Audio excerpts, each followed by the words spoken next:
Hey there. Thank you for joining me for some Friday fun.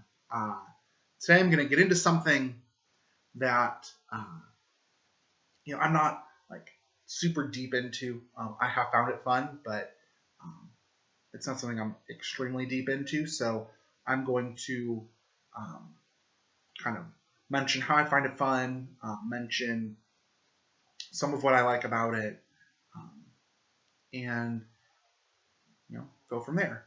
It is kind of new, semi-popular, so uh, you'll be able to pick it up, look at it as you want to. But just wanted to give a recommendation. Note that yes, I do actually find this fun too. So um, this the topic for today, which you will have seen from the title of the video, is true crime. And when I was growing up, true crime meant watching things like Cold Case Files, The First 48. Um, there were a few other true crime shows that kind of came and went, but um, yeah, it was like the thing that you could get on that was halfway interesting in the middle of the afternoon. So that was kind of where I got introduced to true crime. Um, when I was in probably up until middle school, every once in a while we would turn it on and watch it. In high school, just extracurriculars, other things, we didn't get to watch as much true crime stuff. But then all of a sudden, like that exploded. Like there are tons of people who love true crime now, and there are tons of true crime books. It's a pretty well-selling genre of literature, and one of the biggest genres of podcasts is true crime podcasts. So there's that too, and I'm sure there are still TV shows, although it's not anything that I'm going to regularly be turning on. But just recently been reading a book, a true crime book, and wanted to give that a shout out. The book that I've been reading is I'll Be Gone in the Dark, and it's written by Michelle McNamara. We're not going to go into a ton of details. With a lot of true crime, you're looking at cold cases. A lot of times, true crime stuff will look at serial criminals, serial killers. Maybe if it's like a particularly remarkable string of robberies or something, they would look into it. But because of kind of the thing that it is, you should beware that it could get kind of graphic. So I'm not going to go into details, but Michelle McNamara found that there were two criminals who were known to have existed in California, and they were known as the East Area Rapist and the Original Night Stalker.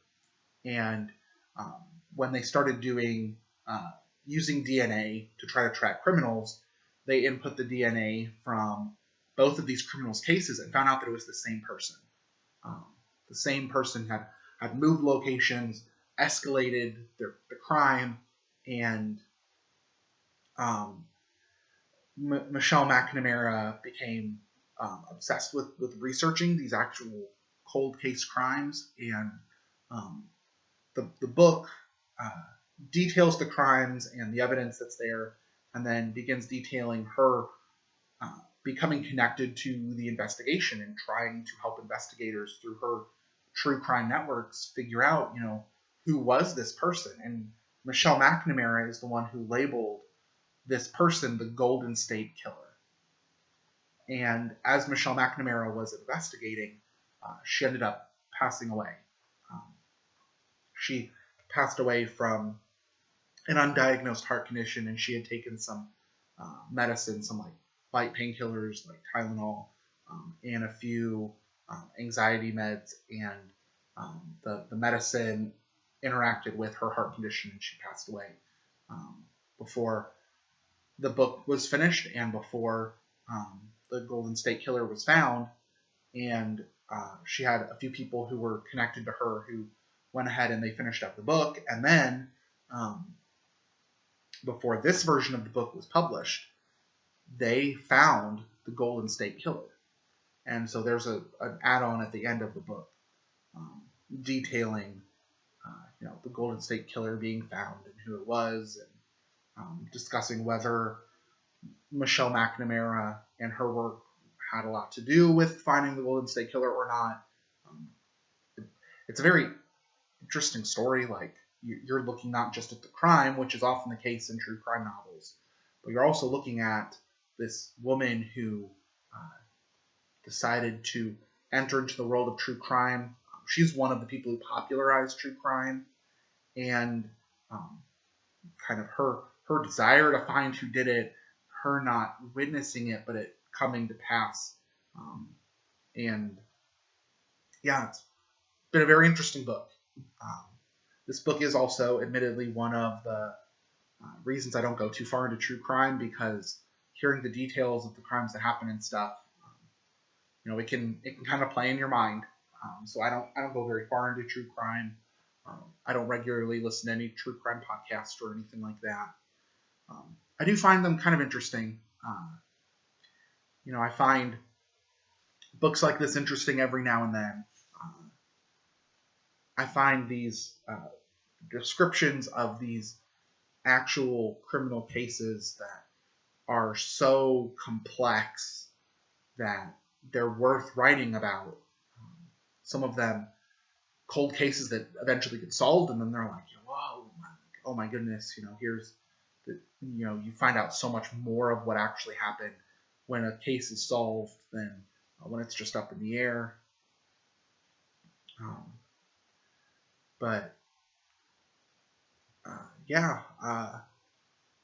I'm excited. I'll Be Gone in the Dark. This book I've been reading is going to be made into a documentary coming up. I'm sure that the release date of the documentary has been pushed back from the pandemic and quarantine and all, but it is going to be produced by HBO as a documentary, which I'm excited about that.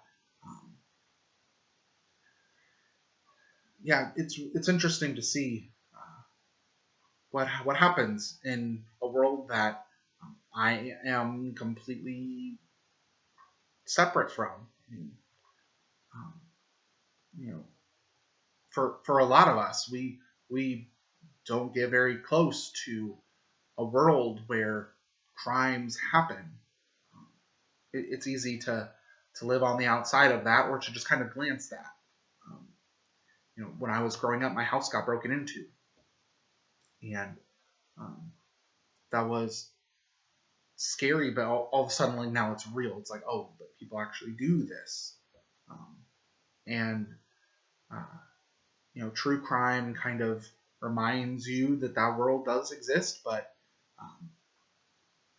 when it's done really well, I think it is like the mystery. Like all these novels that are written about mysteries, except like this actually took place, and these are real people that you're hearing about. And sometimes the stories are so good that no one would have made this mystery up, because the mystery that took place was so outlandish, or was so good, or took so many twists, that if you wrote it into a book as a fiction work, it wouldn't play out right. But here it is as a real thing that happened. So yeah, I can find true crime stuff fun. I will say, after I finish this book, I am going to get a book that's much lighter reading to kind of lift me up before going on to some other books, because after something true crime like this, I need that. But true crime stuff can be very enjoyable, especially if you do like mysteries. True crime is a whole other sphere of mystery that can be very fun to engage with.